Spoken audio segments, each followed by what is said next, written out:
Christmas, Happy Holidays, and Feliz Navidad. I love saying Merry Christmas this time of year because I feel a little rebellious since everybody wants us to say Happy Holidays. Well, I'm not doing it. We are continuing with our Christmas episodes, and today we're talking about Christmas myths and legends. Before we get into today's episode, I want to let you know about a few things coming up in 2024 that I'm really excited about, and I hope that you can find a way to enter in and participate in some way.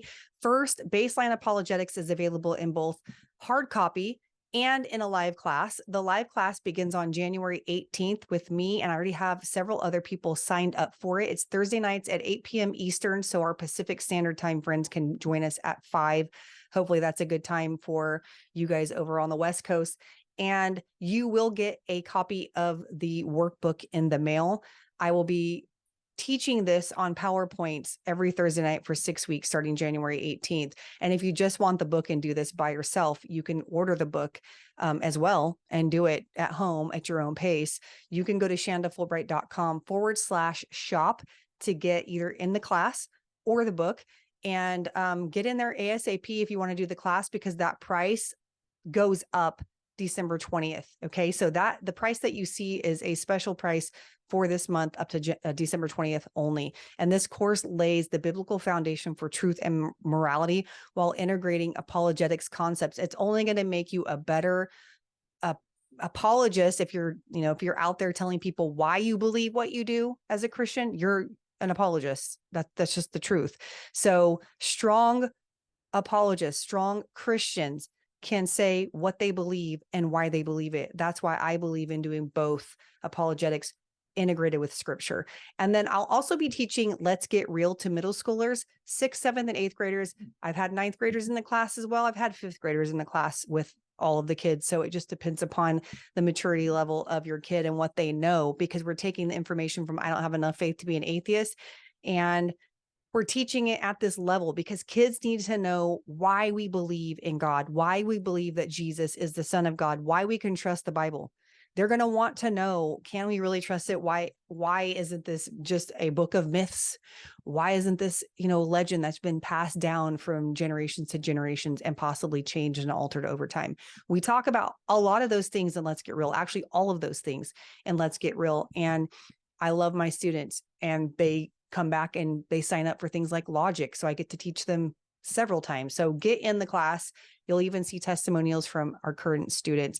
And finally, I have several conferences booked for 2024 already. My first one is in February in Georgia, and I will be speaking 3 times on 3 different talks that weekend. And I'm really excited about it because their conference theme is anchored in truth. I can't pick a better topic than that. That is awesome. So if you have an event coming up in 2023, or excuse me, we're going to 2024. If you have an event in 2024 and you need a speaker, or you want me to come and even do a breakout session, I don't care if it's the main session or breakouts, then email me at hello@shandafulbright.com to discuss topic details, the details itself on having something like this. And I would love to be a part of that. And also, we've been talking about more when I talk about online Christian courses, talking to parents on how to disciple kids, writing blog posts for them on what Babylon teaches us about discipleship. So if you even want me to do that, that's something that I can do. Okay, so today's episode, what are some Christmas myths and legends? In order for us to understand what this even means, like Christmas myths and legends, we're going to first discuss a few things. 1, what is it? What is a myth? What is a legend? 2, what are some Christmas myths and legends that we hear about today, and how can we be prepared to talk about them with other people effectively? And finally, how should you respond when people say Christmas is pagan? Because you're about to see it if you haven't already. It's all over the place. So myths and legends, let's first define our terms. If you look up the word myth by doing a simple Google search, you're going to find 2 definitions. The first one is better than the second. The first one is a traditional story, especially one concerning the early history of a people or explaining some natural or social phenomenon, and typically involving supernatural beings or events. Definition 2 says a widely held but false belief or idea. Again, I don't like that definition. I feel like it's so vague. You can apply it to anything that you just don't believe, or you think is a false belief or a false idea, and be like, oh, no, that's a myth because it involves something supernatural, like anything to do with God, basically, and what the Bible records, right? So they can just apply that and they don't back it up. And what they would back it up with are stating like miracles in the Bible. So we're going to get into that in a little bit more depth, but let's get real. Examining the evidence for God. This is like funny because I wasn't even planning on mentioning let's get real, except for the fact that we have a class. I'm like, but wait a second, we talk about this to the middle schoolers. Like the middle schoolers literally go through literary genres, myths, legends. We talk about historical reliability and the historical evidence that points to the reliability of the New Testament documents.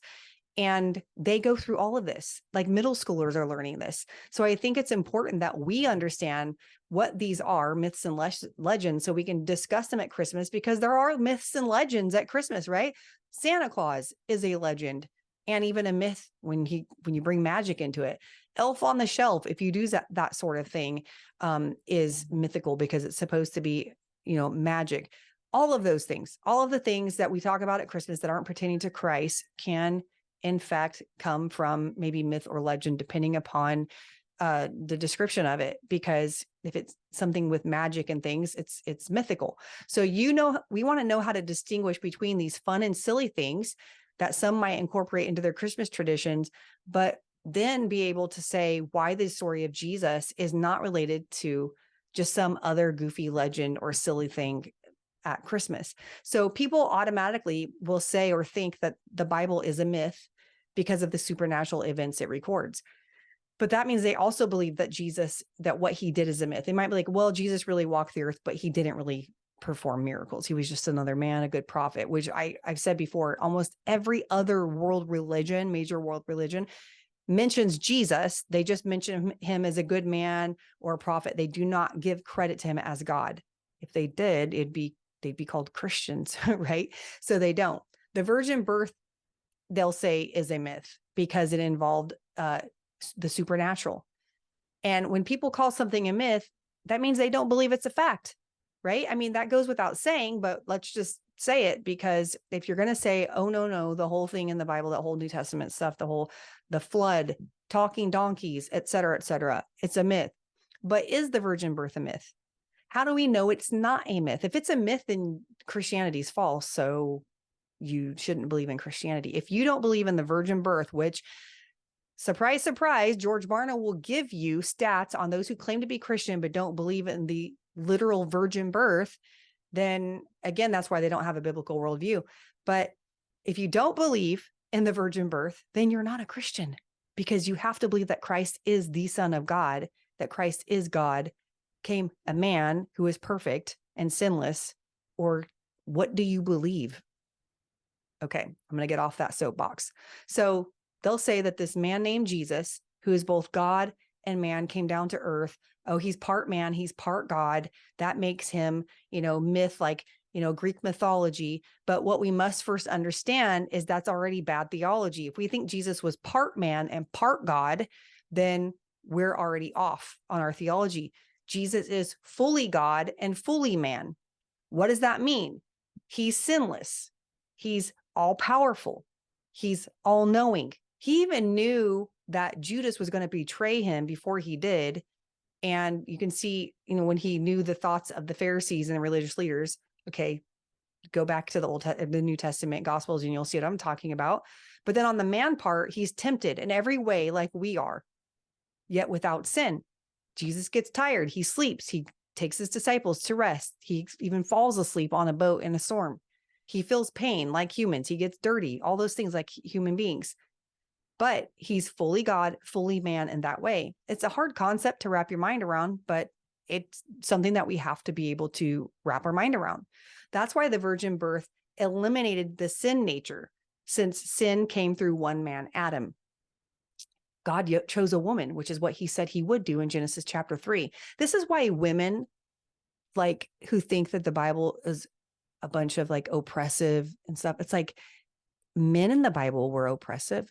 Doesn't mean God condoned it. Again, we talk about prescriptive and descriptive, right? Things, details of the Bible. Is that prescribed? Did God want men to treat women like that? No, but culturally, that's how it's done. I mean, go to the Middle East right now and see how women are treated. In Afghanistan, how women are treated. Okay, so anywho, but what I'm saying is God chose a woman and said through her, the Son of God will be born, and we're going to eliminate the seed of man because that's where the wickedness comes from, and she gets to bear the child. I think that's pretty cool. That's a brief description as to why the virgin birth is not a myth. Okay. Brief description, just a few little details. Myths don't have eyewitness testimony. Myths don't have early testimony where it's 15 to 40 years after the events that it records. Myths don't have extra resources to support the myth because it's a myth. It can't be supported. Okay. They don't have manuscript evidence.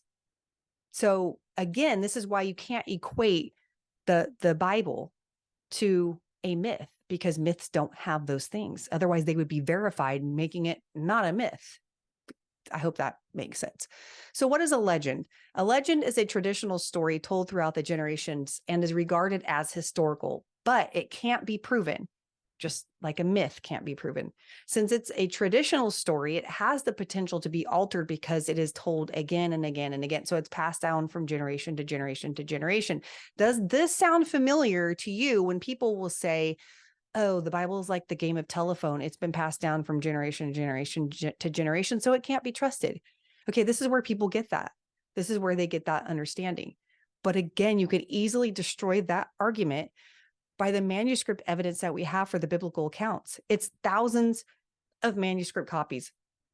We're not talking one or two here. We're talking about thousands, 8,000 Greek copies, I think 16,000 in other languages that confirm the documents. So it can't be a legend. Right there, it can't be a legend. Okay, so understand descriptions of a legend, the descriptions of a myth, and why the Bible doesn't fit either, because now we're going to talk about Christmas myths and legends. What do we see this time of year that competes for our attention?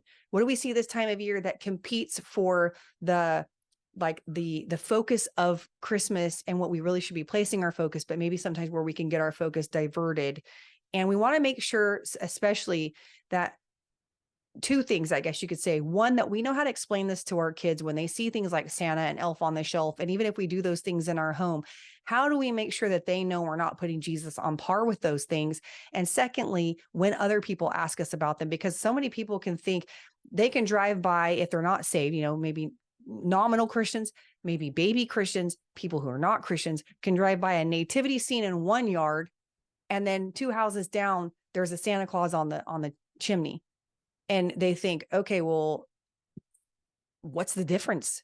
We need to be prepared to answer that question. We need to be able to say why the story of St. Nicholas is a legend, and maybe why Santa Claus is a myth, and why Jesus is neither, why Jesus is prophecy fulfilled and true. So we have to be ready. And I think Christmas is such a great opportunity to be able to do that for our kids. And that's why we're discussing this today. I already mentioned why people believe the virgin birth is a myth, right? And why some believe Jesus is a legend, a traditional story told so many times it gets altered and has no historical significance. By the way, this is something you learn in apologetics, how to defend the reliability of the New Testament documents against arguments such as these. That's why I'm a huge advocate for why Christians should be prepared to articulate this in conversation. If you understand what myths and legends are, you'll be better able to explain why Santa Claus is different than Jesus. So here's the deal. We did Santa with our kids. Okay. They had a Santa gift. It was fun. It was like, what are we going to leave out for Santa? Milk and cookies, we left out for him. My husband put ash on the ground as if Santa came down the chimney.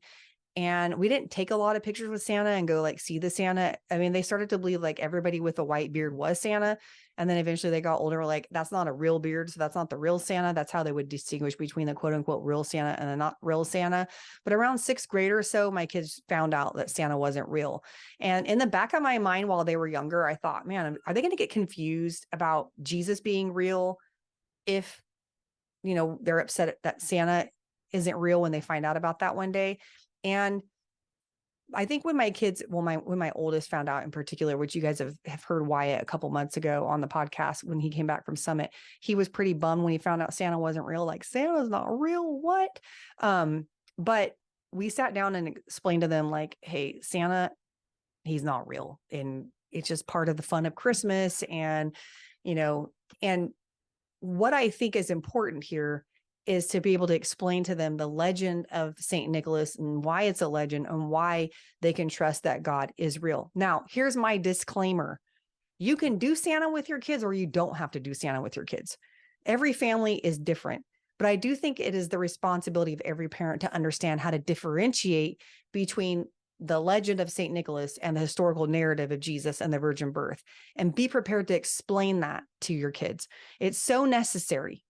Okay. And it's a great example to use in supporting what we believe and why we believe it. And per the History Channel, because I think that there's a lot of information out there where you can get information about St. Nicholas and Santa Claus, but this is from the History Channel. Okay. And I've heard differing stories about St. Nicholas, but we're going to go with this one because it is the History Channel. But they say that St. Nicholas, who was a monk, by the way, the story goes all the way back to AD 280, which is way earlier than what I would have thought. I had no idea that it went back that far. So supposedly he was born in Turkey. I heard he was born in Germany before this. So I'm like, obviously the legend description of St. Nicholas is so real, because I've heard different stories. And then now the History Channel is giving us that he's born in Turkey. I thought he was born in Germany, but whatever. Okay. It's all over the place. Apparently St. Nicholas, the real St. Nicholas, when this all started, traveled around and gave his wealth to the poor and the sick. So he was a do-gooder. He did good deeds. He was a kind person who never claimed to be God, and he gave stuff away to the poor and needy, probably only within the little community that he was in. Obviously not all over the world, especially back in AD 280 when there was no airplanes and definitely no magic sleighs. But also per the History Channel, St. Nicholas became popular in America in the 1700s, and the Dutch name for St. Nicholas was Sinterklaas, and that's how we got the name Santa Claus today. The story has evolved over the years from naughty kids getting coal in their stockings and good kids getting presents. And, my husband's grandma is from Germany. She speaks German. She has a very heavy German accent. She would say that the Santa Claus that she knew about was like mean. I think he would spank kids and give them coal. So the story of Santa Claus, just, besides the spanking and the coal, is a fun story. It's fun. It's cheerful. It's, to give good gifts and things like that. But one thing I wanted my boys to know is that sometimes people give Santa godlike attributes, and that's not true. For example, the song, he sees you when you're sleeping. He knows when you're awake. He knows if you've been good or bad. So be good for goodness sake. Those are giving Santa Claus godlike attributes like omniscience and omnipresence and omnipotence. The story of St. Nicholas, Kris Kringle, Santa Claus, whatever you want to call him, is based off of a man who did good deeds. It is not based off of a man's claim to be God. Jesus claimed to be God, and he backed up his claims with miracles. There is historical reliability that confirms the claims of Jesus being God. That's the difference between Santa and Jesus. And that's a great way to help our kids understand that difference, to be able to explain the difference between myth and legend and why the Bible does not fit that description. So you can also say that the modern day representation of Santa Claus is a myth because there are magical elements to it. So the story of Saint Nick is a legend. He started by just giving good things to the poor and the needy. And then it just continues to evolve and evolve and evolve until now Santa is a magical creature and he lives forever and he sees you when you're sleeping. And that would be more mythical. But this historical narrative of Jesus is fact. The rest of the Christmas things that people do, such as, Christmas trees, elf on the shelf, caroling, presents, baking, all of the above, they're not sinful. They're not wrong in the sense of, hey, you shouldn't be doing those things, but they are very materialistic to many people. And so we have to be careful with them. And that brings me to my next point. How should you respond when people say Christmas is pagan? Short answer, no, it isn't. Yet some Christians will say it is. And I don't really care what non-believers say about it because they don't believe in Jesus. So if they say it's pagan, okay, whatever. But they're not celebrating Christmas for the same reasons, which means they don't celebrate in the same way, which means I don't really care what a non-believer says. It does bother me when Christians say it's pagan, because I'm just like, no, it isn't. And again, I just gave reasons why it's, doesn't fit the description of a myth or a legend, but there is history to it that we can talk about. I wrote a blog post about this a year ago, and someone messaged me with a very lengthy explanation about why Christmas is pagan to them. And I just told her, like, look, you can celebrate it or not, but don't make the claim that it's pagan and tell other Christians not to celebrate it. It's not a sin. I think she even messaged back something else, but I left it at that. I'm only going to say it once. We can agree to disagree, but it doesn't mean that it's a sin if you celebrate it, and it doesn't mean it's a sin if you don't. So here's what Christians understand about Christmas. We know Jesus wasn't actually born on December 25th. We do understand that. Christmas isn't about gift giving.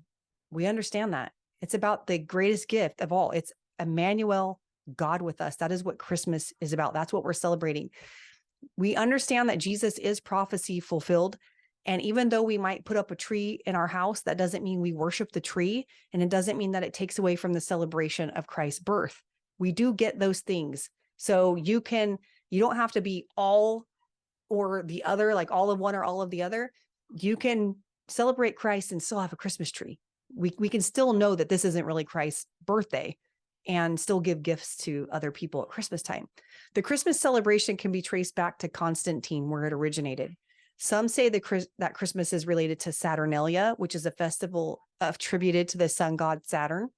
Per Got Questions, they say this about Christmas and Saturnalia. So Christians readily and comfortably acknowledge that the date and some of the history of Christmas might have a connection to the pagan holidays of Saturnalia and Sol Invictus.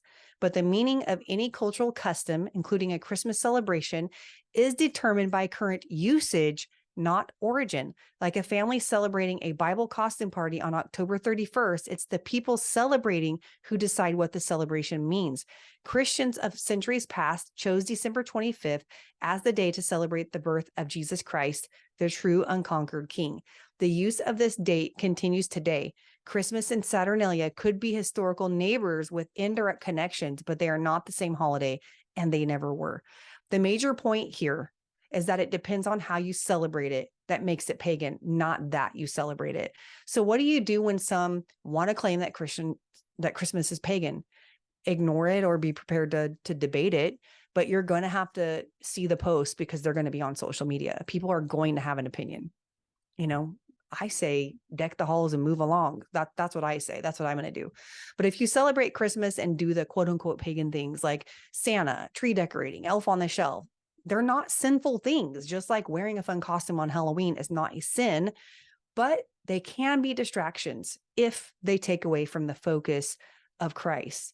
And that's the most important thing. Like, I will always put my nativity scene up and make sure it has its own spot. And I want, we go through with my kids, we talk about Jesus's birth, and we talk about the reason for Christmas and family traditions and being together more than we talk about the gifts. Santa is not on par with Christ, and we make that clear is what I'm trying to say. And then Wyatt, the other day, he's my oldest, who was on the show not too long ago. He said that he heard that some will say, oh, Santa is a way to get kids to behave and God is the way to get adults to behave. So he's like, yeah, people will put Jesus and Santa Claus in the same, like on par with each other, because they'll be like, that's just, God's just the way to make you adults behave. Santa's the way to make the kids behave. Like threaten them with, he sees you when you're sleeping. Either one of them, it could go either way, right? And obviously, they think Jesus is a mythical character, or that, God's just as much of a mythical character as Santa. This is where we come in to explain the difference, as we did in section 2 of this episode. So let me summarize a few things that I want you to take away from this episode. First, there's a difference between myths and legends. We should know what those differences are. Always define the terms in conversations when discussing myths and legends with others. Second, if someone tries to put Santa and Jesus on par with each other by equating them to either a myth or legend, you knowing the difference between the two and knowing the historical reliability of the New Testament documents will make this a conversation that will give you an opportunity to tell others why the Bible does not fit the description of either a myth or a legend. And 3, although there might be some connection between the timing of pagan holidays such as Saturnalia and Christmas, that doesn't mean Christmas is a pagan holiday. Constantine set up Christmas as a day to celebrate Christ. And that's what we do as Christians, even though we know December 25th is not his actual birthday. And finally, if someone claims Christmas is pagan, walk away and ignore it. Who really cares? Celebrate Christmas and proclaim that Jesus is the reason for the season. In the next episode, we're going to talk about Christmas traditions and why they're important. We'll also discuss the appeal to tradition fallacy. Did you know that there's a fallacy where you can appeal to tradition? Yep.